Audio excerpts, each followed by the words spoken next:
This is Steve Kerr, and you're listening to the Morning Roast on 95.7 The Game. Head coach of the Golden State Warriors, Steve Kerr. There were some positives last night. Some positives. No, we're not in the land of moral victories. This is a championship contender in the Golden State Warriors, and they're right back in the thick of things. They're playing some really good basketball, 8-4 in their last 12. They're in the standings. You look at the standings, they'd be in the play-in tournament right now. Everything's all good. All these teams are losing. And as I look at the standings here, and I'll pull them up, Shasky, the Warriors right now in 10th place in the Western Conference.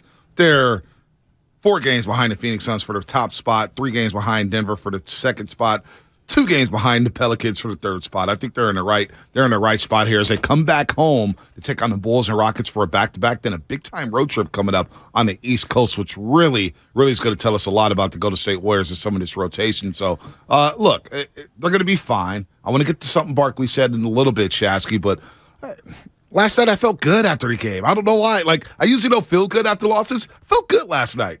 I'm a big believer in form, right? Like, are you playing in form? Does your team show chemistry? Are you playing the game, the right way, the Warrior way, I guess, if you will, right? Like, and I'm looking at last night, and it's like Wiggins hasn't really had an off night that bad in a while. Poole has been inconsistent in terms of scoring, but I thought his floor game as a point guard, he was really setting things up in that second quarter. Tied a season high 9 assists last night. And then obviously Klay Thompson didn't hit any big shots last night outside of the one in the fourth quarter. I thought he hit 2 in the fourth quarter, but hits the 3. It'll come around for him. I actually thought he had a nice game. He rebounded pretty well and made a couple of nice passes. So I just don't see this team shooting that poorly with those 3 guys, Poole, Wiggins, and Klay, consistently that bad. So the big takeaway for me is like, dude, this is the Jonathan Kuminga that this team, this version needs. They don't need superstar dropping 25 points, although I'd love that. They need glue guy Jonathan Kuminga, set a screen, defensive rebound clearing, guard somebody, all 90-some-odd feet, and get in that guy's face. Don't leave your feet. Stay on the floor in terms of that defensive discipline. And then offensively, hit that dunker spot. Make the extra pass. Yep. Go set a back screen. He did so many great things. Like, to me, this was the Jonathan Kuminga coming out party because this is the guy that I could see having a major influence on this team in the second half of the season. A lot of people miss GP too, Gary Payton II. Rightfully. Why couldn't Jonathan Kuminga be this season's GP2? He's longer, he's bigger, stronger, probably more athletic, even though GP2 is athletic and he'll dunk on your head, but so will Jonathan Kuminga. He can hit the corner 3. Remember GP2 adjusted later in the season, started hitting the corner 3. Kuminga, we saw hit a big corner 3 last night, running the baseline. All it is on offense is knowing where to be, when to know to set the screen, but he could play that dunker spot. Nobody's going to jump with Kuminga. They would try to jump with GP2 and get your head dunked on, but Jonathan Kuminga will dunk on you and embarrass you, and nobody really wants to jump with him. So why can't he be the GP2 off the bench with his Golden State Warriors team? And I love the way he was picking up Luka full court, 94 feet, making it work. Yes. Making it work. So there was a stretch, and Willie brought this up on the postgame show. Willie FS's. There was a possession in the fourth quarter where Luka was looking for switches. Yep. Wiggins, to Draymond, to Kuminga. And it's like, damn, those are 3 dogs on defense. Yes, and I love the way Draymond was communicating with Jonathan Kuminga and reinforcing some of the positive plays that he made. Like, there was a couple where he stayed disciplined, hands straight up, Luka misses the shot, and either JK gets the rebound and then pushes the floor, somebody else gets the rebound, and Draymond's, high-fiving him. I'm like, yes, that's what he needs to do to stay on the floor. It's unfair for me to even throw these in the same sentence. But at times, when he was going full court length with Luka in that first quarter, I'm going, dude, if he can give me elements of what made Andre Iguodala so special defensively in terms of being able to guard so many of those bigger, stronger guards, that's what this team desperately needs. They need that extra weapon on defense. And what I loved, they do need that extra weapon. I loved on Sunday was Steve Kerr and Kuminga talking, and Kuminga had his arm around Steve Kerr. Steve Kerr's giving him words of encouragement. Well, here's what Kuminga said last night on that relationship with Steve Kerr. It felt good. It's good to actually, and I won't say I never had a relation with coach, but building more and more and more, it's really important, especially for young guys coming in the league. Having that trust and building that relation with your coach is something good. And he was asked about solidifying a spot in the rotation. Man, you never know. I won't say I've solidified yet. It comes down to whenever the game is not going the right way and the coaches don't trust you. They only trust Bates. So I just got to keep fighting. I just got to keep fighting. Keep fighting, JK, as well as in this last one here. Asked about the game feeling like a playoff atmosphere. Remember, he didn't play much in the postseason last year, but I'm intrigued with this answer. I wouldn't say that. Like I said, everybody always say, we're the defending champions. Every time we play against anybody, they're going to try to play there harder to just beat us, and everything's going to fall through for them. So we just got to keep fighting. Keep fighting. King of the Hill pushed to 7:30. King of the Hill, you don't want to miss this week's rankings. Oh, it's a big shakeup in the King of the Hill rankings, baby. Somebody's entering the rankings for the first time this season. Somebody's falling out. Oh. Got some goods coming up in the King of the Hill The rankings. Detroit Lions? Hey, I like to fight Dan Campbell's. I do like them, even though they're clock management on Thanksgiving Day. What was that? Go for it on fourth. Dude, you have nothing to lose. Dude, Dan Campbell, come on, man. Elite cover. Come on. And it wasn't elite Goff cover. throwing deep when he had the underneath play. I'm like, what are you doing? And Goff's playing some good football. So I love Goff. I'm actually rooting for him in I am Detroit. too. By the way, the segment is brought to you by everybody's got their go-to meal at their favorite restaurant. So it's time we head back into the kitchen for episode 3. We're going to bite the kneecap off. No, we're not going to do that. We're not going to do that. They don't serve that at Rome Artisan Burger. No, they don't. But presented by Trimark. Check out the Rome Artisan Burgers at 957thegame.com. The Rome Artisan Burgers. No, I want one. I want a burger like right now, 7:25 a.m. That sounds really, really good. Instead of eating. You know who likes to eat there? Who's that? We show it in the video. Obviously, there's other names that they drop, but I'll give you one of them. You can go on 957 The Game's Instagram or 957thegame.com to check it out. But Josh, the owner at Rome, told me Andre Iguodala is one of many Warriors that go in, and he gets the veggie burger there. And I had the veggie burger, and it was incredible. Really? You ate a veggie? Iguodala. You veggie burger? I ate everything. I ate I think it's the Tosano, and then I had one of their milkshakes, and yeah, I had everything, dude. They just kept feeding me food. Your boy had like 4,000, 5,000 calories. Yeah. And I'm not mad at that.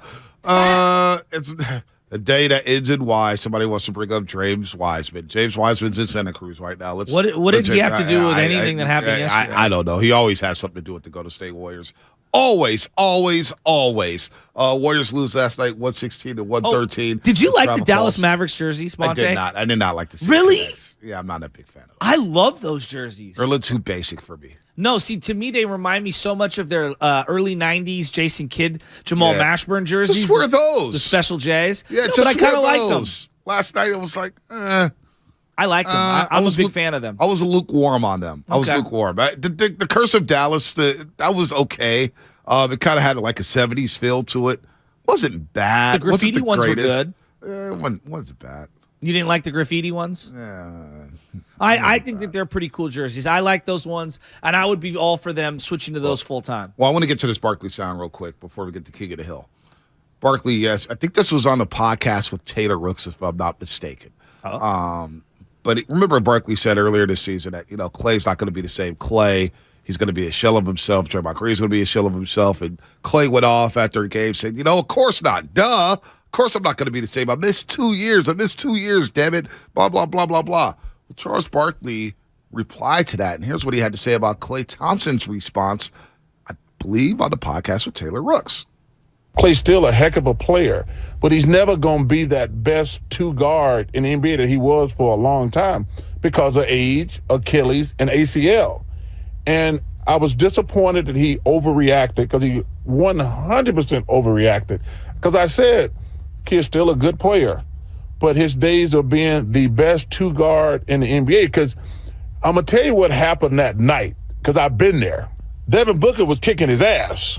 And when you get older and you're like, this guy's kicking my ass, there's nothing I can do about it. Because that was really hard for me when I got older, because I'm like, this dude can't play, and he's kicking my ass. That happens to every great player. But then you could tell Klay was frustrated because he started talking about the 4 rings, which nobody can ever take them 4 rings, and he's one of the best players ever. But that night, Devin Booker was kicking his ass, and there was nothing he can do about it. I know everyone wants to be triggered, Monte, by everything, right? The job for Charles Barkley, like it is for us at times, is to give opinions. You know what I mean? Like, we're reacting to what we're seeing. We're giving opinions. Sometimes you're right. Sometimes you're wrong. You know, one game doesn't make somebody a genius and a know-all, and one game in the other direction doesn't make you a dummy and you know nothing. I think that overall, if you just listen to the words that he's saying right there, the overall sentiment, it's pretty accurate. Like, no one's saying that Klay Thompson is washed and finished and he can't play, right? People are saying not anymore.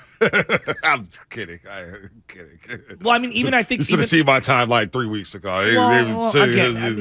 That's keep moving. Keep going. But like, for example, I'll speak for myself. It's like, hey, maybe he's not going to be that same. Like, he's not going to be that same guy that he used to be. That's not a knock. That's a reality. Okay. How consistent can he be, and what version of good can he be moving forward? That's a fair question to ask out loud. You know, last night he struggled. Whatever, he's going to have struggles. Was he always streaky? Of course, he was always streaky. How consistently can he be good? How good of a defender? Because part of what made him Klay Thompson was, he was the best 2-guard in the game because of the defense, because of the offense, because of who he could guard on the floor and for how long he could guard that guy on the floor and all the different things that he did on a night-to-night basis. How consistently can he be those things? It's fair to question that stuff going forward and see what slippage is happening. So I know everyone wants to be triggered by Charles Barkley and shove it in his face when Klay, or myself's face, when Klay hits 35, 40 points. But, like, guys, there's going to be some ups and downs. And to think that he's going to be an all-star again, it feels like a tall task. And that doesn't mean he can't be a good player for this team almost every night. Look, it wasn't an overreaction by Klay Thompson. Let's start there. I thought at the time it was a little bit. And I understand Klay's frustration, but I also thought Klay didn't need to reply like that Charles Barkley. He's sensitive, though. You know, I get the moment. I get what was happening. A lot of people were coming down on him. This is why it's important to listen. Charles Barkley said, he could be a good player. And Charles Barkley was basically stating the obvious. Can he be the same guy he was in 2019, 2018, 2017, 2016? Probably not. He's 32 years old. He's coming off 2 massive major injuries. Devastating injuries. A lot of people don't come back from them. They don't. He has. Now, he averaged 20 points a game in the regular season the season ago. Did it all look good? No, it didn't. It was clunky, but he got hot at the right time.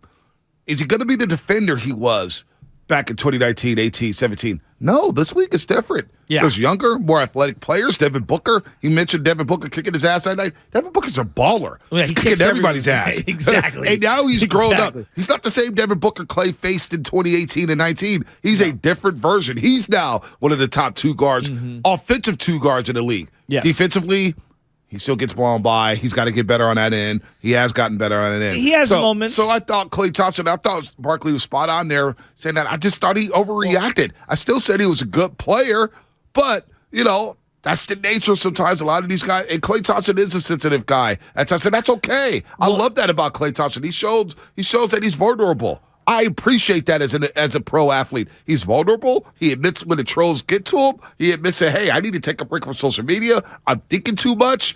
And now he's playing better basketball. So hopefully this is just overblown and it goes away. But at the time, initially, I did think Klay Thompson overreacted a bit to what Barkley had to say. I agree with you. I think there's a lot of fans that understand what these athletes go through, and I think there's a segment that doesn't. And I'm not going to say whether it's a large or small proportion of sports fans in general, but I always think about this. Like, let's take a step back. Klay Thompson, and I'm going to use him as the specific example. He loves basketball more than anything that I love in my life outside of my family and my wife, right? Like, he loves basketball and is dedicated to that craft more than anything in almost anybody's life outside of their family and their relationship, their immediate relationships, right? Wouldn't you agree, B? That's a fair assessment. This guy loves it. So imagine being in his position, okay? And that thing's taken away from you. And the fragility of your career and the thing that you've loved since you were however old, 5 years old, 6 years old, you're starting to see the sand come out of the hourglass. And whether you're 90, 70, 60, 100% of what you used to be is irrelevant.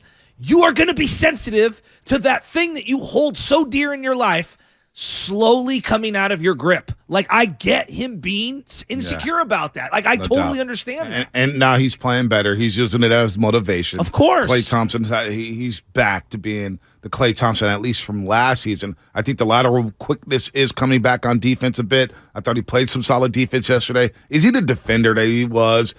Guarding the ball, guarding point guards 94 feet? No, that's Andrew Wiggin's job now. And later on, Jonathan Kuminga. But Klay is still capable of being a solid defender because of his IQ. So I wouldn't worry too much about Klay Thompson. Barkley, he's always going to ruffle some feathers. They love each other at the end of the day. But Barkley's keeping it real. That's Barkley's job. Keeping it real. That's Barkley's job, no doubt. If a Warrior fans, and this is what I would tell most Warrior fans, like, remove the emotion. And it's really hard because we love these guys. But ask yourself, is Kawhi Leonard going to be the same player Kawhi Leonard was multiple years ago? I don't think he is right now. Okay. So now imagine another fan or analyst from somewhere outside the Bay Area or even within the Bay Area saying that about Klay Thompson. Is it that egregious to ask out loud? Because I'm sitting here as a non-Clipper fan, a non-Kawhi Leonard fan going, I don't know if Kawhi Leonard's ever going to be the same. Yeah, who knows? Who knows? Right? But hey, we're about 4 minutes late here, Shasky. Let's get to the King of the Hill finally. King of the Hill, and then we'll get to Anthony Slater. Anthony Slater at 8 o'clock, our 95.7 The Game Insider. Maybe we'll squeeze in some Niners here because Mostert said a lot yesterday.